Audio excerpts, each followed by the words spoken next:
Les Dominicains au Rwanda. Méditation du mardi de la 4e semaine de Pâques. Personne n'arrachera mes brebis de ma main. Chers frères et sœurs, loué soit Jésus à jamais. Alléluia. En ce mardi de la 4e semaine de Pâques, nous entendons Jésus parler aux Juifs qui doutent encore de son identité et de sa mission. Ces Juifs ne croient pas parce qu'ils ne sont pas parmi les brebis de Jésus. Ces brebis ont 3 caractéristiques. Elles entendent sa voix, elles le suivent et elles reçoivent de lui la vie éternelle. Et c'est la raison pour laquelle personne ne peut les arracher de la main de Jésus. Après la bonne nouvelle de la résurrection, les disciples ont pris conscience d'être soutenus et guidés par la main de Jésus. Mieux encore, ils ont senti la main du Seigneur lorsqu'ils ont été dispersés à cause de la persécution. Par exemple, dans le livre des Actes des Apôtres, nous voyons Barnabé et son compagnon Saul prêcher hardiment et inlassablement au peuple d'Antioche. Ces 2 courageux prédicateurs n'étaient ni les plus intelligents, ni très influents dans leur société. Ils n'avaient qu'une chose très importante, une passion pour Jésus-Christ.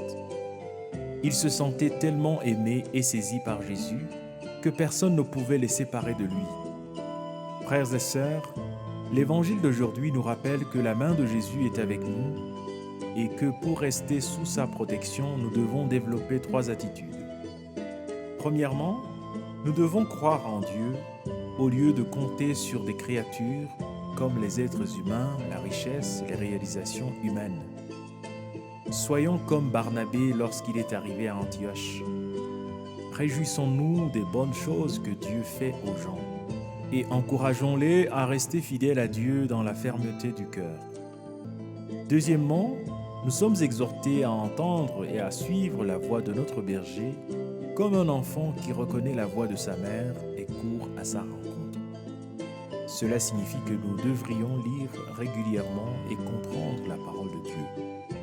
Troisièmement, nous devons marcher avec Jésus dans notre vie quotidienne, en parlant du Seigneur Jésus aux autres et en leur faisant d'autres bonnes choses dans la mesure de nos possibilités. Il se peut que nous rencontrions certaines difficultés sur notre chemin, mais nous les surmonterons avec le Christ ressuscité qui nous guide et nous rassure. Et personne ne nous arrachera de la main du Père. Prions.